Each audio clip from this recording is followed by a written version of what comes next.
Hello, this is Alejandro and CJ from Believe in Yourself, Believe in Your Business, and welcome to the Spanglish World Network on Single TV, channel 250. Please remember to download both the Single TV app on the respective app stores on iOS and Android devices. While you download, make sure to rate and leave a comment. The app is free. Single TV is also available in Google Chromecast, Amazon Fire, Fire TV, Roku, and all the smart TVs. So here we are here with CJ. And we have a special guest that for me is very important. She is one of my mentors. So thank you, Bino, for connecting with us today. I know that today is going to be amazing. And we're going to have a lot of fun here today. I'm excited to be here. Thank you guys so much for having me. Pleasure. So, So today, well, I know that we're going to be talking a lot about how you help with parents and parenting, and I really want to tell everybody this is key also in your life because if you are a business owner and you have family, if you are an entrepreneur, you have family. If and sometimes those areas in the family are more important because if they are not working well, suddenly everything is falling apart in your life, and that's why we are having today Vino because we really want to learn more about how to manage our the things that we are going through and how to avoid the issues that we can go through when we are not managing that well. So thank you again, Vino, for giving your wisdom here with us today.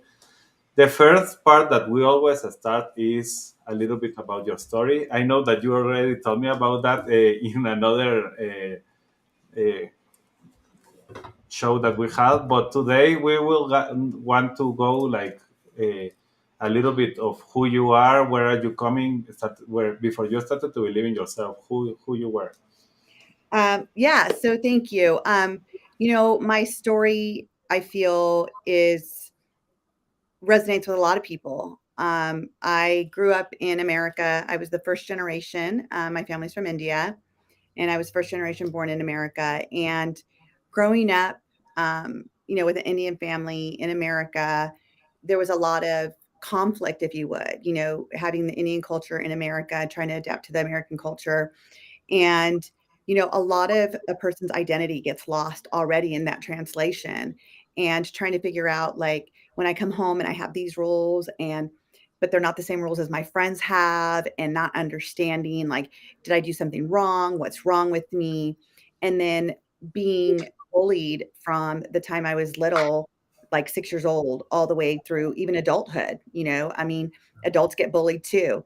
And it really had to do a lot with my skin color, about my nationality, because kids don't know, like, kids are ignorant about the different cultures, and if you're different gave you I guess, gave you the title of the scapegoat, right? Like, they had a reason to find the differences and tease you about it, and, um, it became my inner voice, and so what they were saying about me, it just became my inner voice and I believed it. And so at the age of 13, I became suicidal. Wow. And that was my, when we say, what's your mantra? My mantra every day is, God, why am I still alive? Like, if you love me, you won't let me wake up tomorrow. And, I was one of those statistics. They say 60,000 kids won't go to school today, not because of coronavirus, but because they're afraid of being teased. And, and that was me. I was that statistic. I'm trying to, oh, I'm not feeling good. I don't want to go today. And just not being able to feel heard or seen. I felt very lonely. And at the age of 15, the contemplation of suicide became reality for me. And I tried to take my life, and I ended up in a hospital.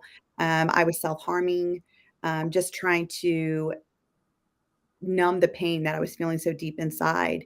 And, looking back, my the tribulations became my triumph. Like, it became my everything. I didn't know that I had to go through all of that to be who I am today. And there's no regrets. There's no regrets because now I'm able to, like, I started off understanding about bullying, self-harm, and suicide, and I was going all over the country talking at schools and helping kids to get their self-worth, because that's what it came down to, is self-worth and identity and self-love. But I'm going to tell you, one of the things that our kids right now are not understanding is self-worth. And we talk about it, but I always tell my families that, if you've never seen what a rose is, and I said, close your eyes, imagine a rose. What does it look like? What does it feel like? What does it smell like? And you've never seen a rose. How do you know? How are you going to describe it? Well, that's the same thing we're telling kids when we're saying, hey, you got to believe in yourself. You got to have the self-worth. Where's your self-worth? Where's your confidence? Kids like don't even know what that looks like or feels like, that they don't know anything about it. And so what I realized, my epiphany was several years ago going through a program that my mentor, Tony Robbins, has. Um, it just kind of changed everything. And it was all about the beliefs that I had established. And what I realized is everything I went through was for a reason. It's now, why am I able to connect with kids when therapists can't? It's because I'm asking them the questions that no one asked me. I'm giving them an opportunity to feel safe, to trust me, and to have an open space to tell me anything without judgment.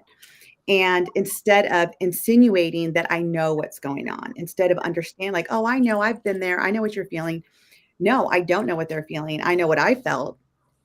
And then there's that connection to help guide them. And I have 6 kids personally. My oldest is 28, and then I have a 23-year-old. My stepdaughters are 17 and 14, and then my current husband and I, we have 9-year-old twins, a boy girl twin, and I have a 4-year-old granddaughter. So I get to see the whole gamut of what happens. Being a parent child coach, I'm not just coaching on what I think is going to happen because I have a child that's 10, 12, or 5. I'm coaching on the fact that I know what the outcome is if we are coaching through our old baggage of no self-worth, no self-esteem, anger, what we think parenting is because the way we were parented. My children, my adult children are now trying to figure out their self-worth and self-esteem. And because I parented by punishing, I parented by grounding, I parented by, yelling. I never spanked my kids. That wasn't one of the things that me and my ex-husband believed in, but I was definitely that yeller. And I didn't realize like that too became their internal voice, that they're not good enough because I had such an expectation for them. And, and that's what I'm here to teach parents. I'm here to teach them to be curious, not critical. And I'm also an entrepreneur. And what I've realized is that why do us entrepreneurs work so hard and to make all this money and to give our kids this great life when what our kids really want, they want us. They want our time. They want our presence. Like we're working to leave them a legacy of what? Of work and disconnection from us because we don't really know our kids don't really know us because they don't feel they're worth it because all our worth is worth working. So that's kind of like a gist of my story of where I was and how I got to do what I'm doing today.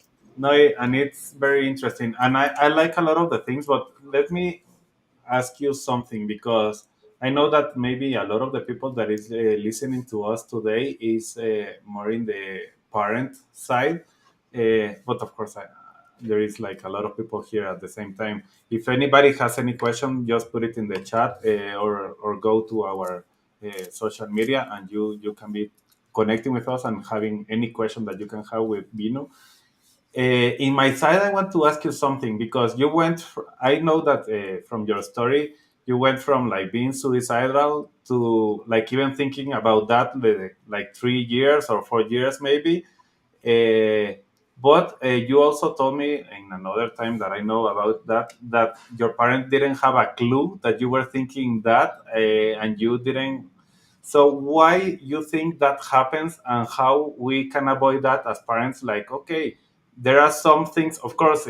You would need to be with them more time, and that is part of why we are parents. But sometimes there are some things that are happening in our lives that we need to be like, okay, if we don't work, we don't have food, and then we can eat or whatever. So how are how I start to feel like there are some things that are affecting us, that we need to check, like, okay, he's becoming suicidal and I don't have a clue what is happening. How I can start to see those things.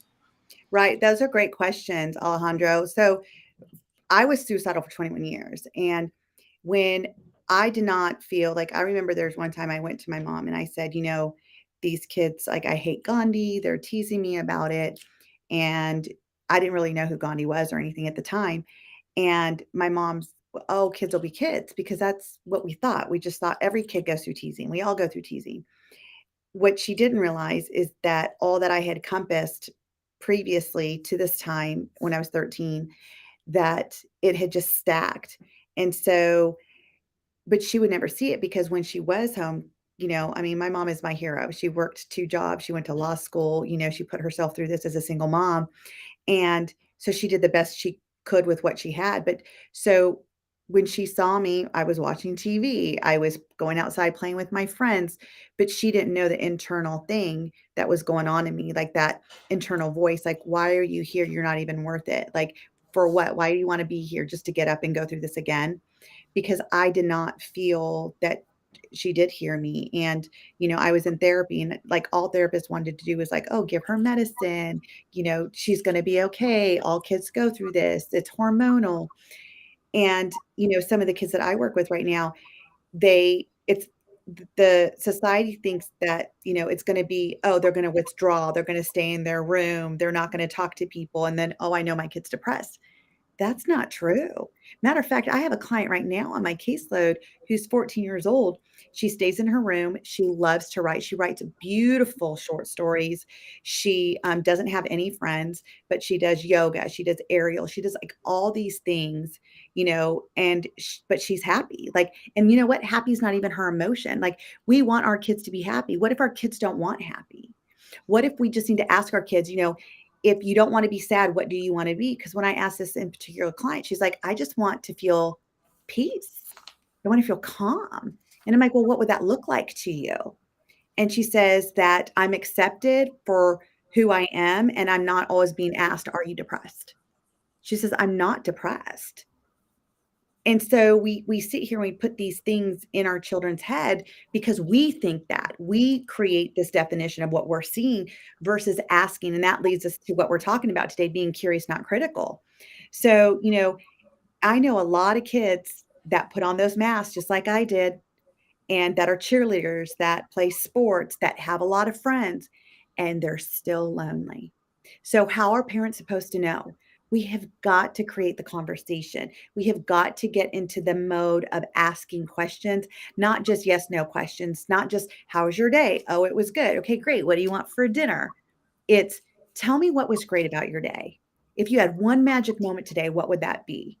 Is there anything going on in your life that I can support you on? And create the dialogue with your kids. Teach them about leadership and what does leadership look like. If they were a leader in their day, what would that have looked like? What would they lead somebody to? Teach them about compassion and empathy.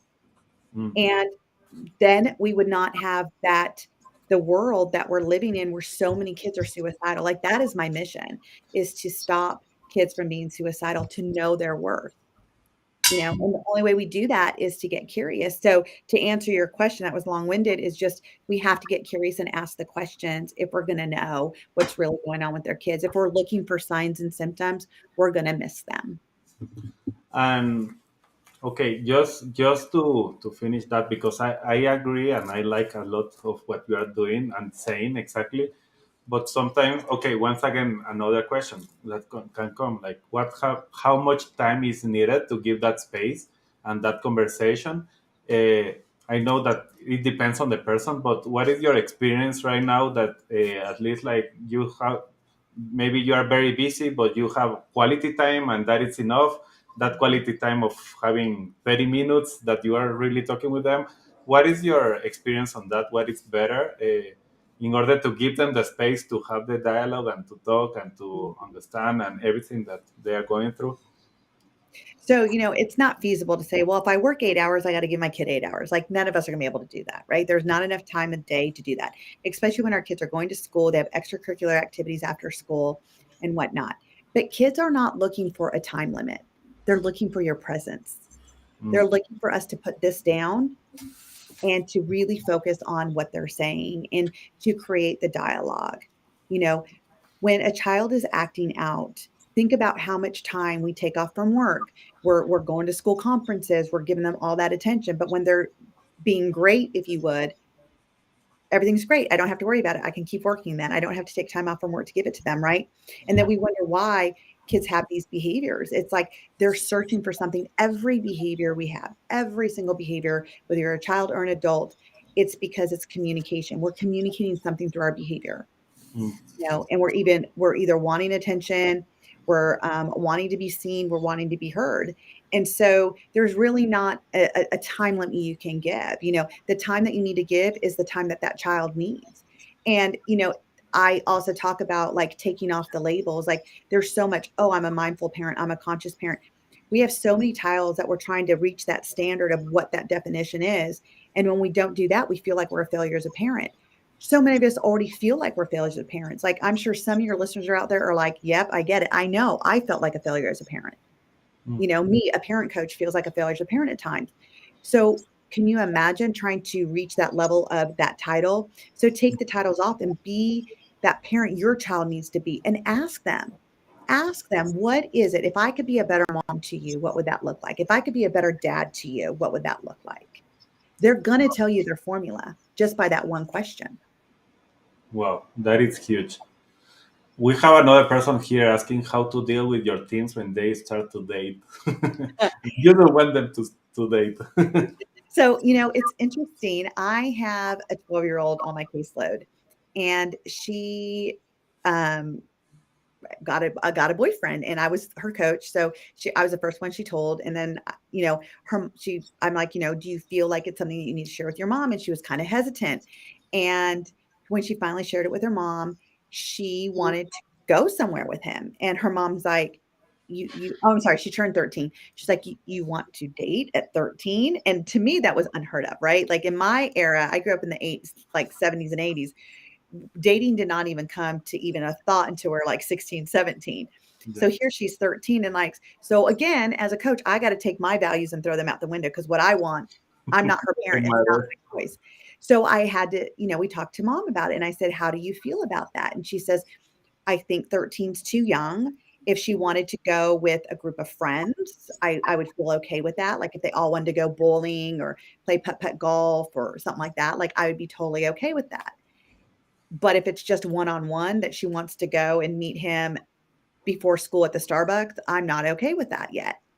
And I said, so what age would you be that? Would you be okay? And she says, I think after she turned 14.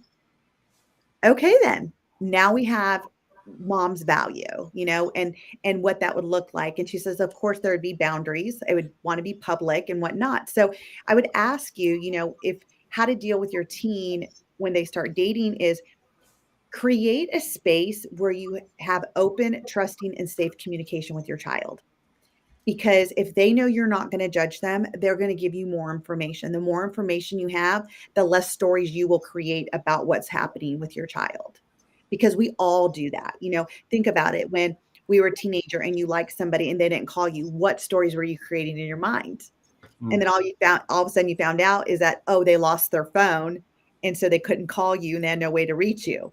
Right. And so our brains do that though. When we're not getting the satisfaction of what we want, we're going to create a story of to rationalize what's really happening when we don't even know all the facts. So, I would probably ask more questions about how to deal with your teen when they start dating. Is what specifically do you need to deal with? Do you need to deal with setting boundaries with them? Do you need to deal with the conversation because of their age? Do you need to deal with who they want to date? Like there's a lot of other questions that I would probably want to ask. But the most roundabout answer I can say is, how are you creating that open and safe and trusting space to have that conversation with them so they don't feel judged, they don't feel blamed, they actually feel seen and heard, and they trust you to guide them in the right direction? Okay, and I believe that leaves us exactly with what we were talking about. The title for this program today is it was like give your kids a childhood that they won't have to heal from. Yes. And I want to go deeper on that because I believe that is very powerful. Uh, and you already started to talk a little bit about that. Like we are always trying to lead in our businesses, in everything that we are doing through our wounds. So how you start to do that with your kids?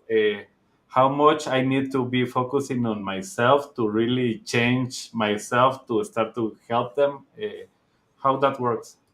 So, the reason why that is my title of about whatever I do, is because everything I'm teaching is healing the wounds that your children may or may not be establishing as a child through parenting, through what they're going through school, through their own stories they create. Because I look at how many adults now are still carrying the baggage of the wounds of the poor me, the victim, like, oh, I was bullied, or, I was this, I was that, I've had this trauma in my life. When I was a kid, my family's house was burnt down and I felt I have this fear of being homeless now, like whatever it is, right? There's still that trauma that they hold on to. And so if we now were able to raise our children with knowing their worth, knowing that they have that open, safe, and trusting space to communicate, that the criticism isn't there. We're not critical, we're curious. Would they have those wounds throughout their whole childhood? So when they're an adult, they had to start trying to figure it out. I think not. If I had somebody to help me understand that, you know, being bullied wasn't like they didn't like me. It was kind of their way of just kind of being curious, like, why is she brown and we're all white? Like, what do you mean she's Indian? Like, because we had no Indians at our school, right?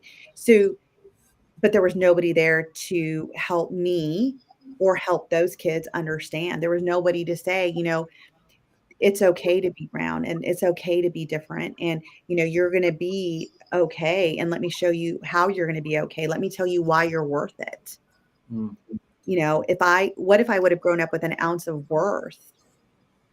What would my life be like now? And, I want to go back to one thing you said, when I said that my mom did not know at the time. It wasn't until I came out with my book. I was asked to be in a book, Bully Proof, Unleash the Hero Inside Your Child. And I was the first chapter. And I remember that day my mom read the book and I was so hesitant to give it to her because in our culture, you don't put your dirty laundry out there. Like you just keep everything to the past. You don't talk about it. And she's like, I need to see your book. Like, when are you needing your book? And I'm like, oh gosh, I don't want to give her my book. She's going to know my whole past. And so finally she's like, I need your book today. So I gave her my book and we were taking a drive the next day to Costco, love Costco. And she put her hand on my leg while I was driving. And she says, I never knew. I'm so sorry. I never knew. And she was like crying. And so I was crying. And I said to her, and I'm like, thank God you didn't know, Mom, because I wouldn't be doing what I'm doing today if you knew, because that would have changed my whole trajectory. Right. And my trajectory was exactly the way it needed to be. Mm. Because if not me, then who? Who's going to understand what these kids are going through? One of my clients that was a cutter, she was in therapy and the parents were kind of hesitant, like, do I really need a coach if she's in therapy? And I said, well, just get her on a call with me. Let's just see what it looks like. And I now coach her and she no longer goes to therapy. And she told me, she goes, I tell you more. And she goes, I don't get it. Like, I tell you so much more than I tell my therapist. And I don't even understand why I tell you that. And I said, perhaps you feel safe with me. And she goes, yeah, I feel safe. She felt safe enough to tell me why, because I've been there. I've walked through those shoes for different circumstances, but we still wore shoes. And Wow. so it's important that we're not also doing everything for our children. We have to allow them to grow. We have to allow them to fall and be their cheerleader and guide them to get up instead of always lifting them up, if that makes sense. Okay, I know that CJ is exactly with kids, and maybe he's not asking some questions because of that, but I know that you also help a lot with relationships and connection with, because this is like a three-way, like it's you with your wife and your wife with your kids and the kid with you. So it's like in all directions. So when we start to talk about relationships, how do you see that? How the wounds can be a problem also in the middle of that relationship? How you start to fix those type of things? Are you asking me or CJ? I'm sorry. No, I am asking you in the meanwhile because I want to give CJ the opportunity to continue asking in the relationships because he's in one right now, so he's maybe thinking about that, and I know that he wants to have kids also. So for him, it's going to be also important this thing that we're talking here. Okay, so I think yeah, maybe I'd clarify that a little bit, even to say, the things that we've gone through as children, as we unpack that as adults, how do we not project those things, whether it be onto others, friendships, relationships, or as you're saying, Veena, with your children? So how do we unpack that? I have some ideas. I mean, I've been unpacking a lot of things lately, so going through all the emotional unpacking, it's a very important work, a deep work to do. But how do you go? How would you suggest going through that, seeing that you're dealing with children who have gone through some of the things that you've gone through, but even as adults, going back and saying, okay, I've dealt with suicidal tendencies, or I've dealt with suicide ideation, or I've dealt with, cutting or whatnot. Now, how do I no longer do it, but how do I work through those things, dig into that so that that doesn't get projected? Maybe you Right. could like some of that. And thank you, because that's such a great question. And it's exactly what you're saying. Like, I have that metaphor is put your baggage down, right? Put the baggage down and parent through fresh eyes. Don't parent through your parents' eyes. Don't parent through what you envisioned parenting was going to be, to really connect with your kids. So, like, for me, unpacking would be what created my wound. Let me get to the cause of it. Let's, like, not, I don't want to focus on all the effects of the wounds, because the cutting, the suicidal tendencies, that's all effects. Mm-hmm. But what was the cause? What was creating that emotion for me to want to escape? Because that's all those are our releases and escapes and exit plans, right? What would have to happen for me not to have those exit plans and releases? I would have to deal with the wounds, and the wound was not feeling enough, not knowing my worth. So if I know that was true, the reason why I parent my twins differently now, and the best compliment I get is from my adult kids, are like, "Oh, you parent them so differently." And I'm like, "Thank God." Thank God I do. But like you, CJ, I had to do a lot of unpacking. I had to heal what was not working for me in my life. I had to deal with the, um, why don't I feel I'm enough? Where's my worth going to come from? I didn't even like me, let alone love me. But again, I didn't even know what that looked like or felt like. So what if I did? I just didn't know, because I never knew what that felt like, right? And so, like, there's different strategies that I give families, especially like for kids that don't understand self-worth or self-love. So I start asking them questions like, tell me somebody in your life that means a lot, that's worth a lot to you. And most of these kids will say, my mom or my dad. Okay, what makes them worth it to you? So I start giving them ideas of, if that's what makes your mom worth it to you, what makes you worth it to yourself? That's like boundaries, chores, curfews, saying no. No, because it's dangerous or blah, blah, blah. It gives those kids, like, you loved me enough to say no to me. You loved me enough to give me a curfew. You loved me enough to say, you need to know how to clean a bathroom and do dishes, because you're going to be an adult. Like, for me, my whole outcome for my children is happy, healthy, and independent. So if I already know that's what I want for my children, what do I need to do to support that in going forward in their life? And the wounds, we have to heal our wounds first before we can even imagine, because if not, we are parenting through our wounds. That's exactly what I did with my older kids. So, I mean, you've said it, specifically, you got to unpack your own first, unpack that luggage so it's no longer there, and you have fresh eyes to parent your children through.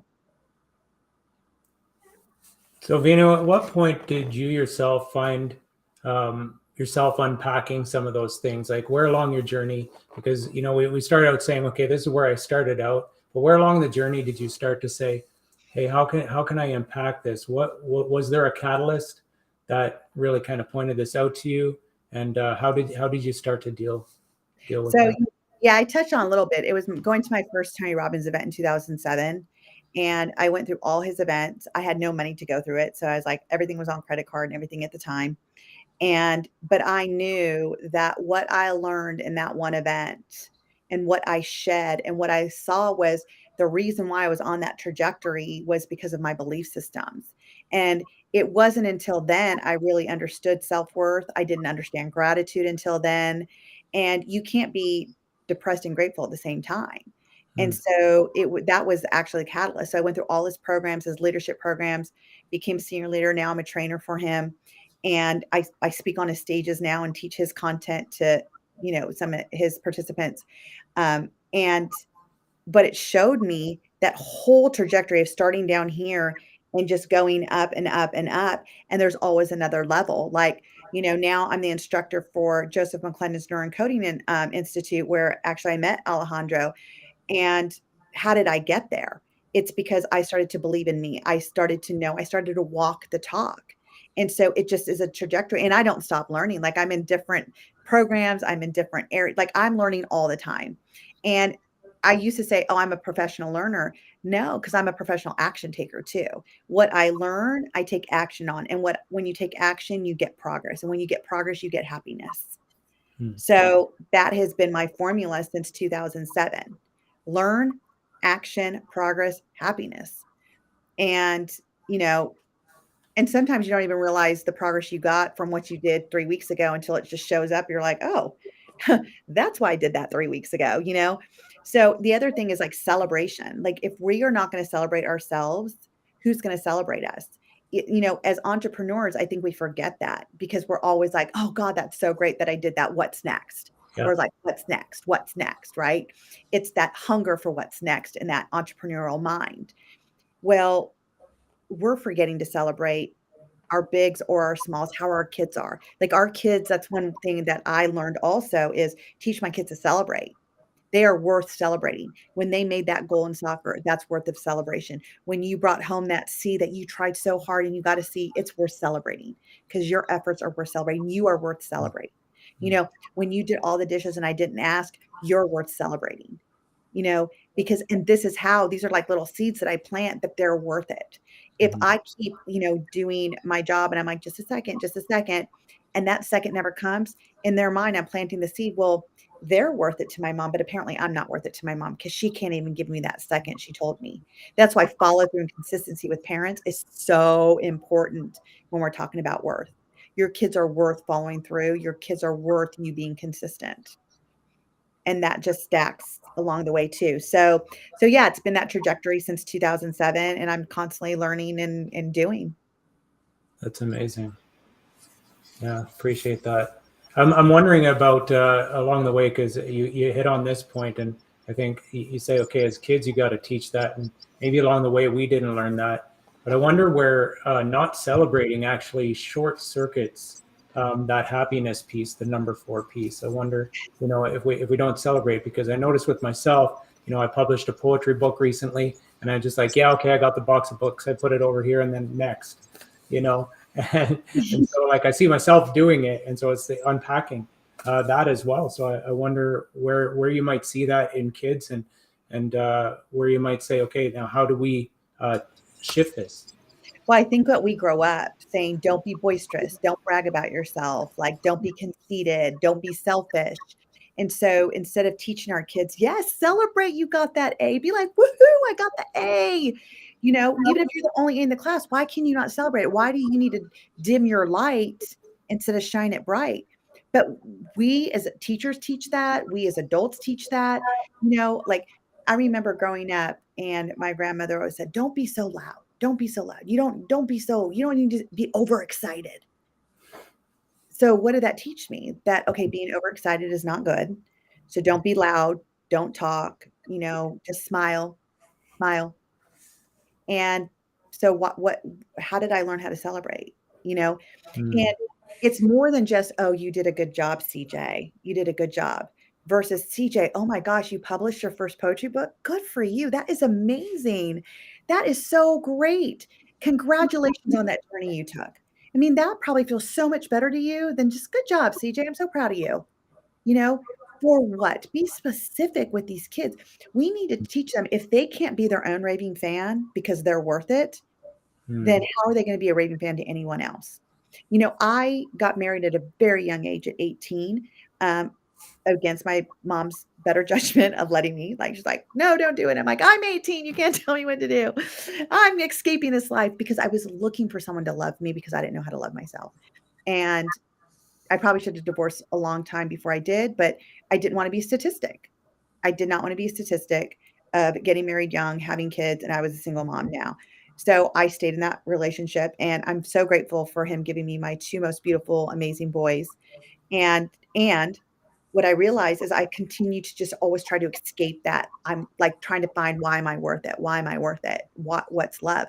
But I'm going to tell you, once I really figured it out and I really knew my worth, I met the most amazing man who's my soulmate now. And we've been together for over 11 years now.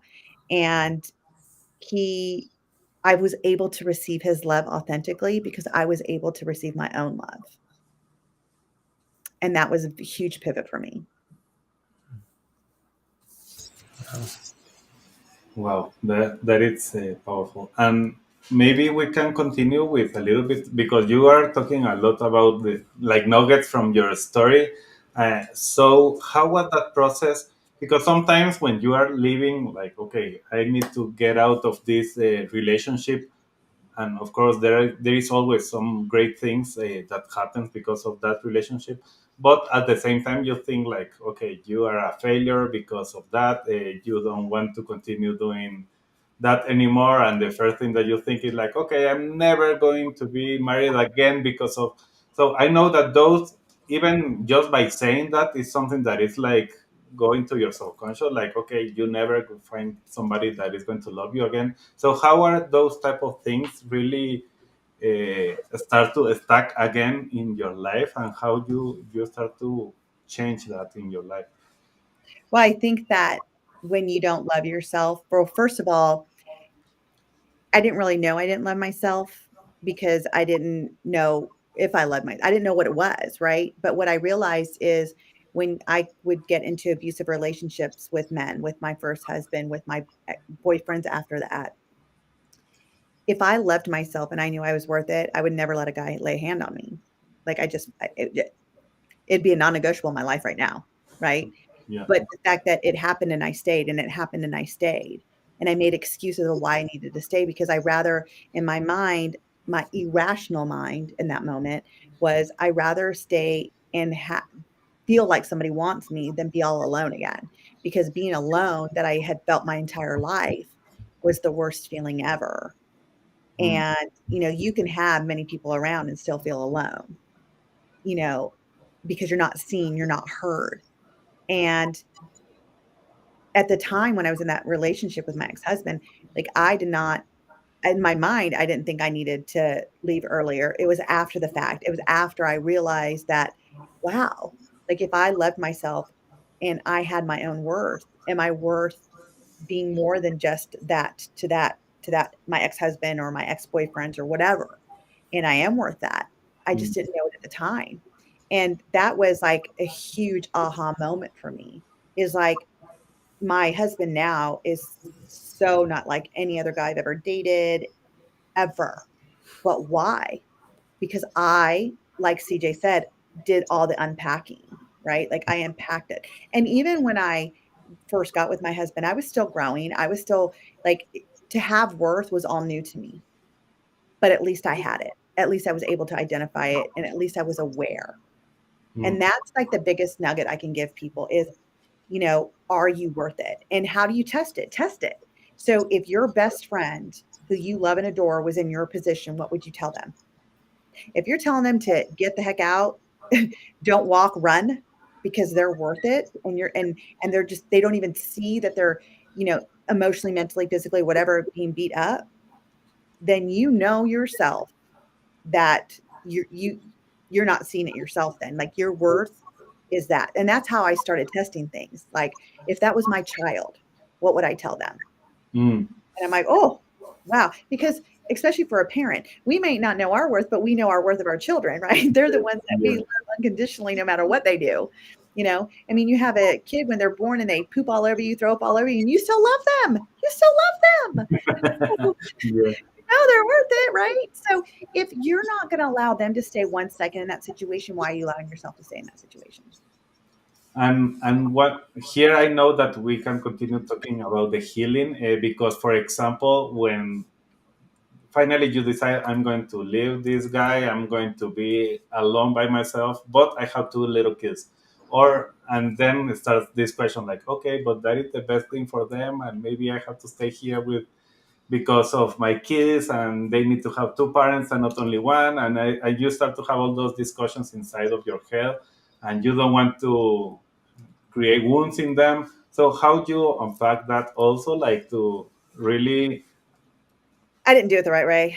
I mean, I probably created more wounds in my kids when I went through it because, again, I was carrying a full luggage of no worth, no self-esteem, no love. Like, that was my baggage, and I carried it in my marriage, I carried it out of my marriage, I carried it through most of the raising of my children, and so, you know, the final straw for me, though, because ironically, through all of this, I was a mental health provider and I was a mental health professional.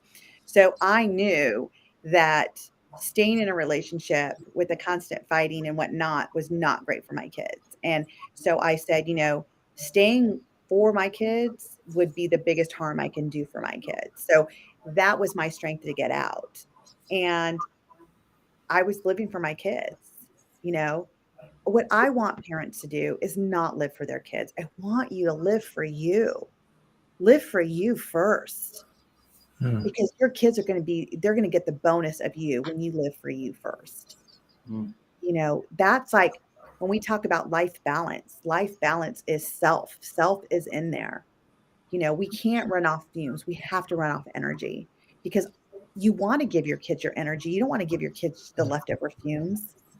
mm, And so that was the first key is like once I realized, and it took a long time to realize that I was worth it and that I loved me and you know and like seeing my blind spots where I can grow.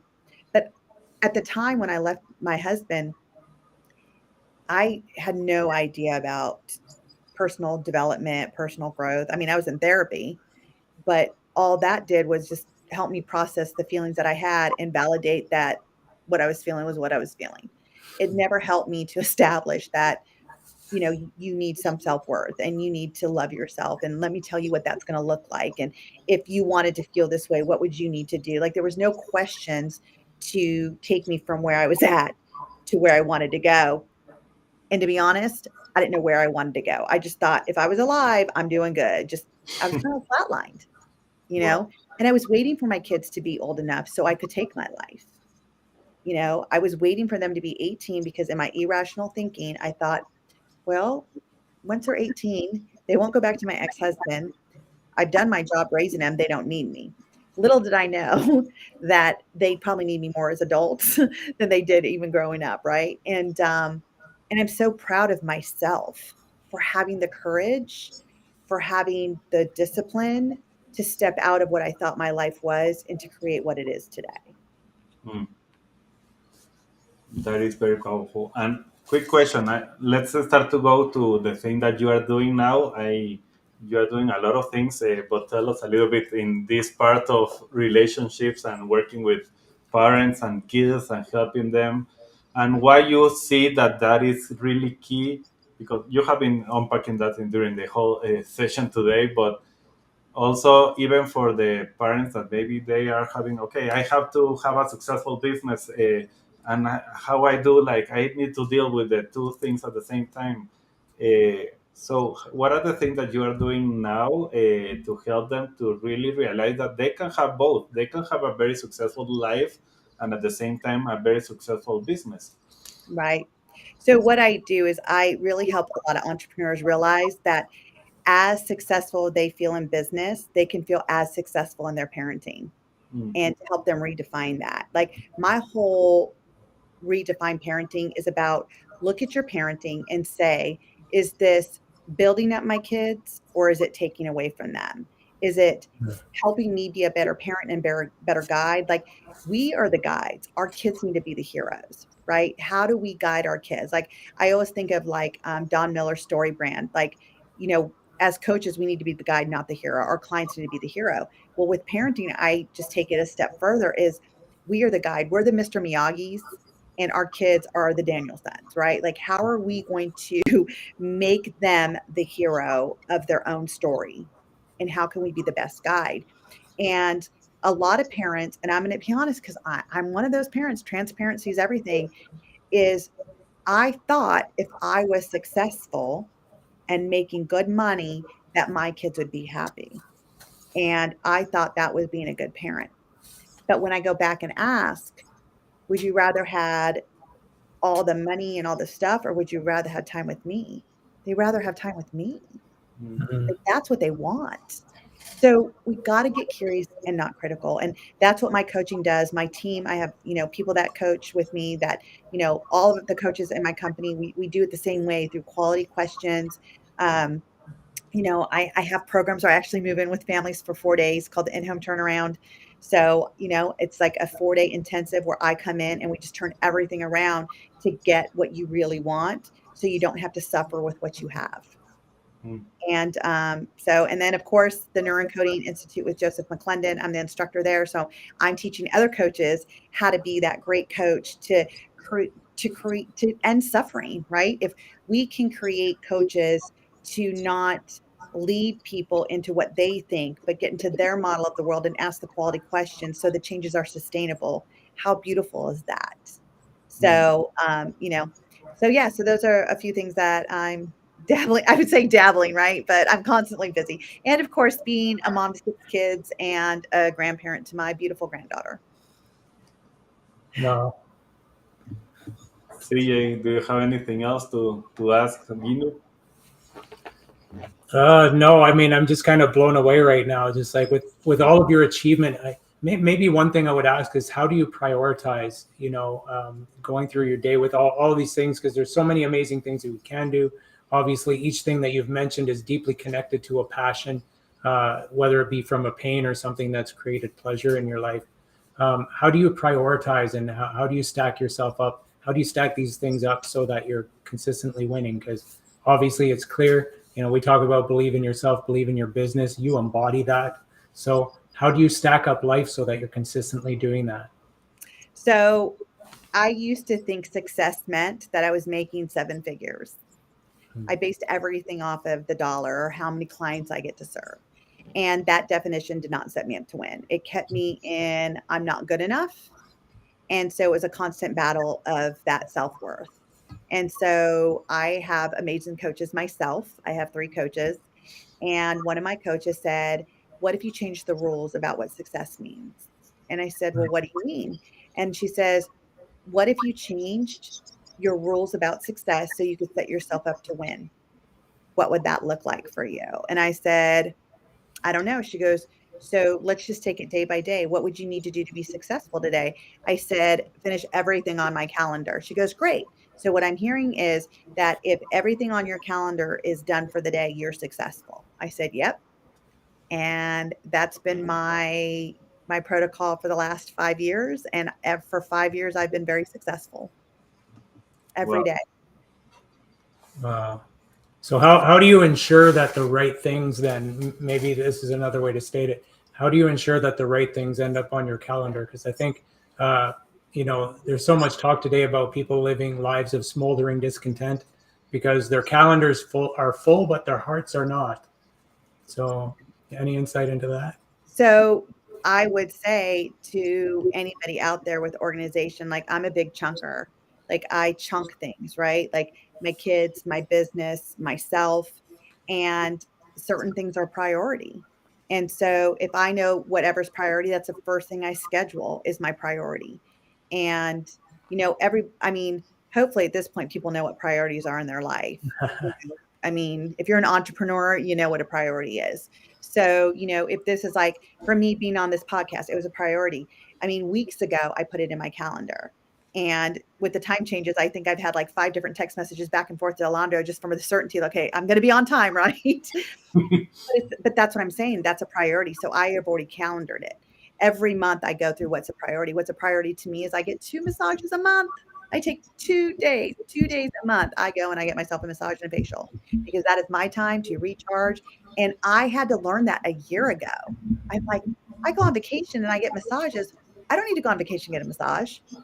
I'm worth it. I am worth taking that hour and a half in the morning. So every month I schedule that out first because that's a priority to me because I can't give you what I don't have. Mm. So that's how I schedule my schedule is that the first thing I do is I get my priorities out and then everything else follows. Amazing.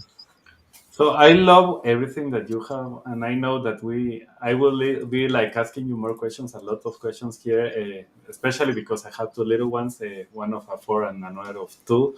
So I am very curious of all the things that you are saying here. But I would like to ask you if somebody at the end was like, you gave a lot of nuggets during the whole program.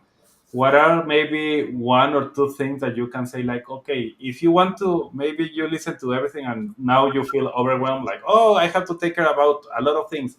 But if you want to start to have a better relationship with your kids and start to understand them better, what is maybe one thing that you can tell them, okay, forget about everything that we talk, but focus on this area, and then everything starts to follow up exactly in the area that is going to be. So I just did a master class on this 2 weeks ago, I think.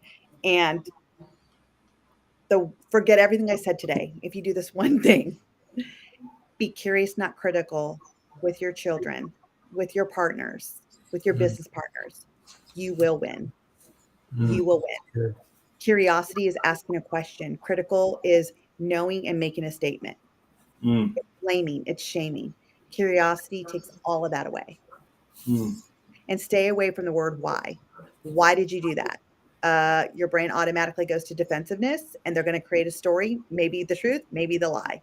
But if you say to them, huh, what in the world happened here? What would make you do that? Oh my goodness. And you come in a neutral tone and you're using the what, you know, or the how, kids are going to be more open.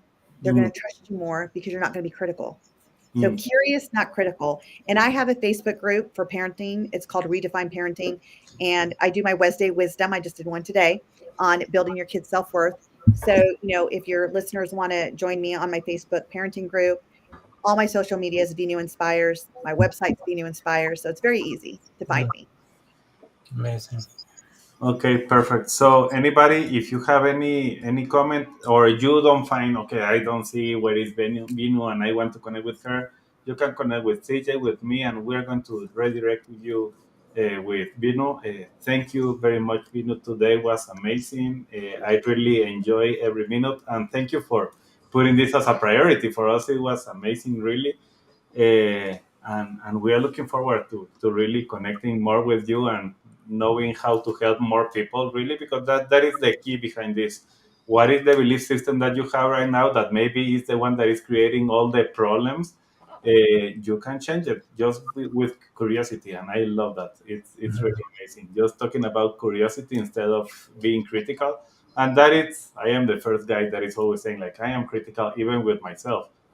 Start to be Curious. curious about yourself, like even with yourself, like, okay, what is happening here, are the things that I'm doing. So I really love it. Thank you for being Thank here, you. everybody that was here with us, listening in the TV or wherever you were listening. Thank you very much for being here with us, and see you next week. CJ, thank you. thank you, Vinu. Really pleasure. So many nuggets today. I took notes, so if I was looking down, I was scribbling. So, Thank Yes. you guys for having me. It's been a my blessing. pleasure. No, it was completely a blessing. Thank you very much. So this show can be heard on the Spanglish Radio Network. Please check out spanglishworld.ca for all the news and programming. Spanglish World, for watch it, hear it, read it, download it, leave it. Thank you all.